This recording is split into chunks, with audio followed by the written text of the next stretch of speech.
جو شام غریبہ میں پریشان تھی، جو شام غریبہ میں گھبردہ تھی. ارے کس بیوی کا کس بیوی کے بچوں کو رونا ہے، اس بیوی کے بچوں کو رونا ہے جس بیوی کی پشت زخمی تھی، جس کی پشت تازیانوں کے نشان تھے.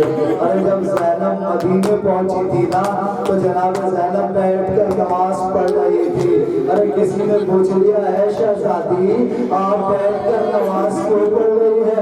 تو شہزادی نے یہ کہا کہ میرے پیروں میں اتنی طاقت نہیں ہے کہ میں کھڑے ہو کے نماز پڑھوں، اور میں کئی گھنٹے دربار شام میں کھڑی ہو کر آئی ہوں، دربار یزید میں کھڑی ہو کر آئی ہوں. اور اس زینب کو غصہ دینا ہے، اس زینب کے لاڈلوں کو رونا ہے، اس زینب کے لاڈلوں پہ گریہ کرنا ہے. عزیزوں کون ہے زینب کے لاڈلے؟ کیا آپ نے کبھی تصور کیا ہے اس بات کی طرف؟ آپ نے سوچا ہے کہ امام حسین علیہ السلام کی اولاد بھی کربلا میں ذبح ہوئی، جناب علی اکبر ذبح ہوئے، جناب علی اصغر ذبح ہوئے، یہ جناب امام حسین کے بیٹے تھے. لیکن عزیزوں امام کے اور بیٹے تھے، امام کی نسل تو چل گئی، لیکن کبھی آپ نے سوچا کہ جس کے دو ہی بیٹے ہوں اور دونوں بیٹے کربلا میں وہ اپنے ماجائے میں قربانی دیے ہوں؟ ارے زینب کی تو نسل کربلا سے نہ بڑھ سکی. ارے دو حمیت دو امام حسین کو قربان کر دیے.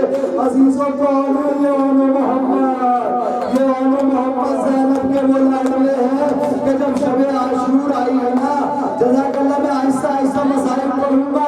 عزیزوں آپ تصور کیجئے اور گریہ کیجئے. اگر نہ رویا جا رہا ہو نا تو اپنی گردنوں کو شہزادی کے بیٹوں کے احترام میں جھکا لیجئے.